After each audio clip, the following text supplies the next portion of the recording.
Hello student, today we are going to learn the next topic of biomolecules, that is the unit disaccharide. As the name indicate, what is disaccharide? Di means two and saccharides means the carbohydrate unit. Here the disaccharide gives 2 units of monosaccharides.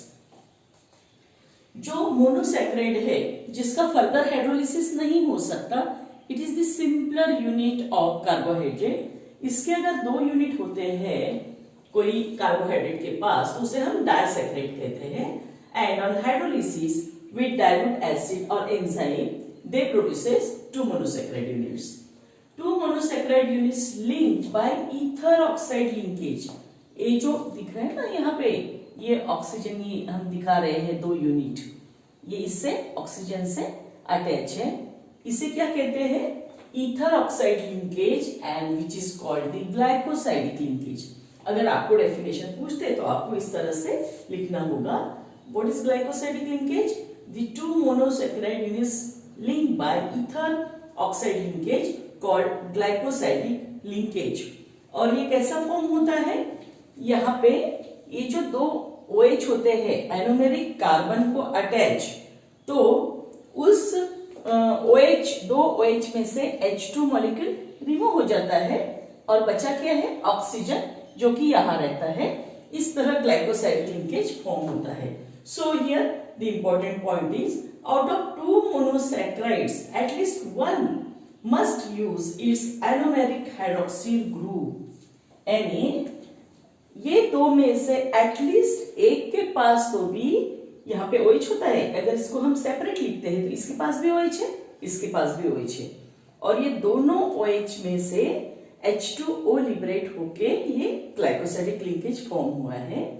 तो ये 2 में से at least 1 के पास anomeric hydroxyl group होना essential है. जो भी 3 structure हम देखने जा रहे हैं वो तीनों इसमें आपको ये चीज ध्यान में आएगी. जैसे कि यहाँ दिख रहा है हमें, यहाँ पे 1 पे है पोजीशन OH, ये यहाँ पे OH, यहाँ पे 2 पोजीशन में OH है, वहां पे भी है. सो इस तरह ग्लाइकोसाइडिक लिंकेज फॉर्म होने की ये इसेंशियल कंडीशन. अब हम फर्स्ट देखेंगे सुक्रोज. सुक्रोज में क्या होते हैं? 2 यूनिट. अगर आपको हाइड्रोलिसिस भी पूछते हैं एग्जाम में तो आप क्या दिखा सकते हैं? सुक्रोज का फार्मूला लिखेंगे और फिर अल्फा डी ग्लूकोज यूनिट मिलता है उससे, और बीटा डी फ्रुक्टोज यूनिट मिलता है. तो हमें अगर हम ये स्ट्रक्चर अच्छे से करते तो हम कोई भी क्वेश्चन अच्छे से सॉल्व कर सकते हैं. जैसे यहां दिखाया है अल्फा डी ग्लूकोज यूनिट और ये क्या है? Beta D fructose unit.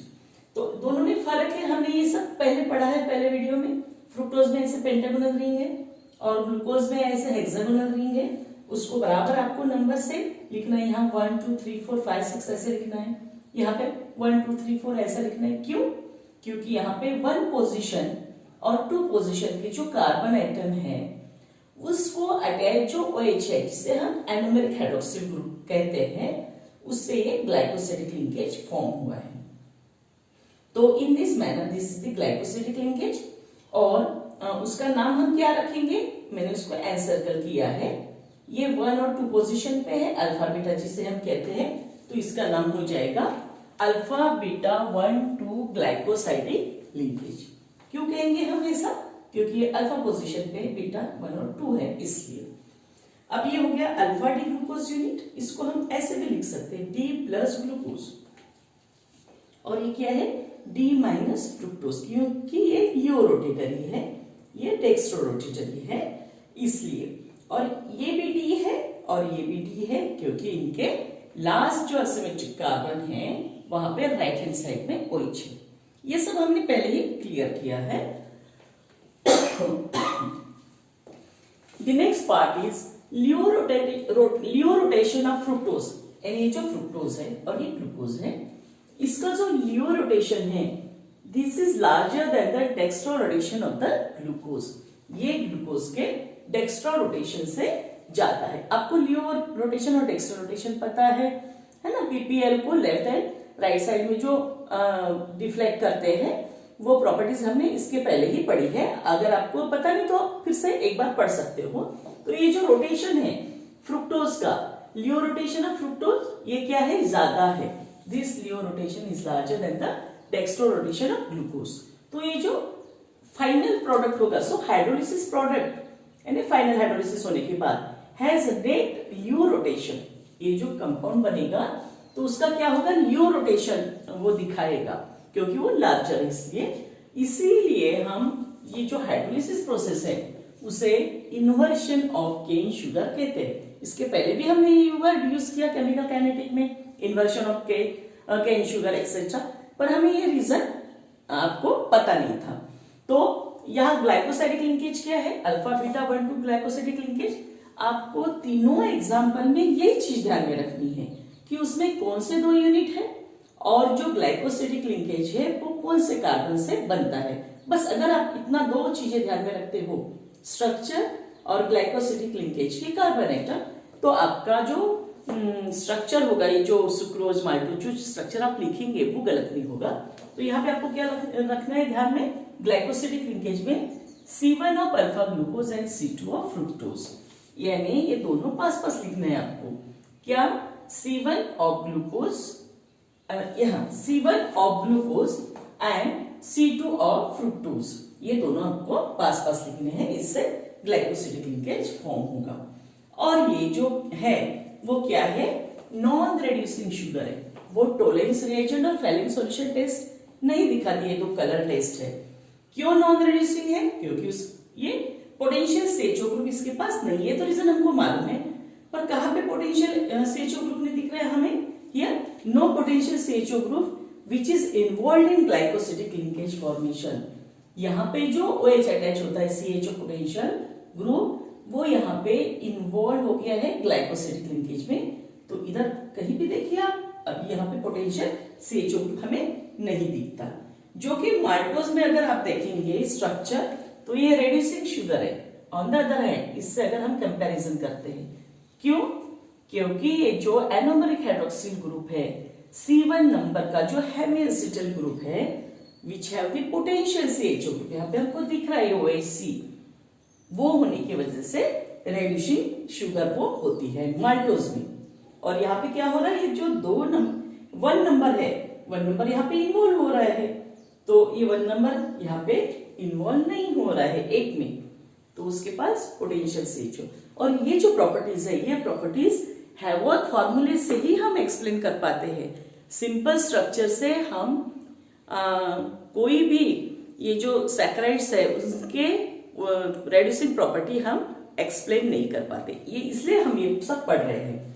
तो अब माल्टोज में देखिए, माल्टोज में 2 यूनिट है, कौन कौन से, अल्फा डी ग्लूकोज और ग्लूकोज, यानी दोनों ग्लूकोज है। अब आप दोनों की स्ट्रक्चर देखेंगे तो दोनों की स्ट्रक्चर सेम, ये देखिए 6 पे CH2OH है, यहाँ H है, यहाँ HOH, सिर्फ डिफरेंस क्या है, यहाँ पे हमने क्या लिखा है, alpha D glucose, alpha position यहाँ इन्वॉल्व हो रहा है इसलिए अल्फा डी ग्लूकोज, और यहाँ हमने अल्फा डी ग्लूकोज नहीं लिखा है, हमने यहाँ सिर्फ ग्लूकोज लिखा है, क्योंकि जो अल्फा पोजीशन वाला है ये यहाँ इन्वॉल्व नहीं हो रहा है, 4 नंबर का इन्वॉल्व हो रहा है, इसलिए हमने इसको सिर्फ ग्लूकोज, पर दोनों क्या है, डी ग्लूकोज ही है। अब इसका जो ग्लूकोसाइडिक लिंकेज है वैसे फॉर्म होगा, OH से H2 रिमूव हो गया, बॉन्ड यहाँ अटैच हो गया, अल्फा 1,4 ग्लाइकोसाइडिक बॉन्ड और linkage. The next part is the structure of lactose is as follows. Here the 2 monosaccharide units, that is beta D galactose and beta D glucose, both having the molecular formula same, but the structural arrangement is different. You can observe here the arrangement is different and you can observe another thing, that the glycosidic linkage, this is the glycosidic linkage, how it is formed, it is formed by the 1 carbon from beta D galactose and the 4th carbon from the glucose, beta D glucose, get connected with oxygen, that is the glycosidic linkage. And you know very well how the glycosidic linkage is formed, which is discussed in the previous part. And now this is the complete structure of lactose which is present in the milk. Here you can observe the another important 2 points, that is you have to remember how the glycosidic linkage is formed. C1 of beta D galactose means this C1 is beta D galactose, आपको यही ध्यान में रखना है, and C4 of the beta D glucose, और ये क्या है C4 जो बीटा डी ग्लूकोज का फार्मूला है। और यहाँ पे इस तरह ग्लाइकोसाइड लिंकेज से 2 यूनिट ज्वाइन हो गए जिसे हम लैक्टोज कहते हैं। अब आपको ये और एक चीज यहाँ ध्यान में रखना है कि ये जो लैक्टोज है ये क्या है, रेड्यूसिंग शुगर। और आपको पता है कि जो रेड्यूसिंग शुगर होती है उसके पास फ्री पोटेंशियल CHO ग्रुप होना इसेंशियल है। अब इसके पास देखिए ये जो हेमिएसिटल ग्रुप है नंबर 1 का ग्लूकोज का यूनिट, वहां पे आपको मालूम है ये नंबर 1 इंपॉर्टेंट है, एनोमेरिक जिसे हम कहते हैं। तो ये it is not involve in glycosidic linkage, ये ग्लाइकोसाइडिक लिंकेज में इन्वॉल्व हुआ नहीं है। जैसे कि यहाँ पे C1 इन्वॉल्व हो गया है पर ये नहीं हुआ है। और यही पॉइंट है कि lactose is a reducing sugar, क्योंकि इसके पास पोटेंशियल CHO ग्रुप यहाँ पे हमको दिख रहा है। तो आपको ये स्ट्रक्चर और ये 2 पॉइंट्स ध्यान में रखने। जब भी आप एक कोई स्ट्रक्चर लिखते हो तो इसमें सबसे ज्यादा जिसे हम आत्मा कहेंगे जो बेसिक पार्ट है ये पार्ट है। आपको ये ध्यान में रखना है कि गैलेक्टोज और ग्लूकोज का तो स्ट्रक्चर हमें सेम दिखता है, पर यहाँ पे हमें क्या लिखना है, 1 नंबर का कार्बन यहाँ पे गैलेक्टोज का और यहाँ 4 नंबर का ग्लूकोज का, जिसे हम ग्लाइकोसाइडिक लिंकेज से ज्वाइन करेंगे। This is all about the disaccharide and 3 different structures, the glycosidic linkage, which carbons are involved and whether they are reducing or non-reducing। बस आपको हर इसमें ये 3 पॉइंट ध्यान में रखने। कौन कौन से स्ट्रक्चर, ग्लाइकोसिडिक लिंकेज कौन कौन से कार्बन से तैयार होते हैं और वो रिड्यूसिंग है या नहीं और क्यों। इस तरह ये टॉपिक आप अच्छे से पढ़ सकते हो। This is all about the डाइसैक्राइड्स।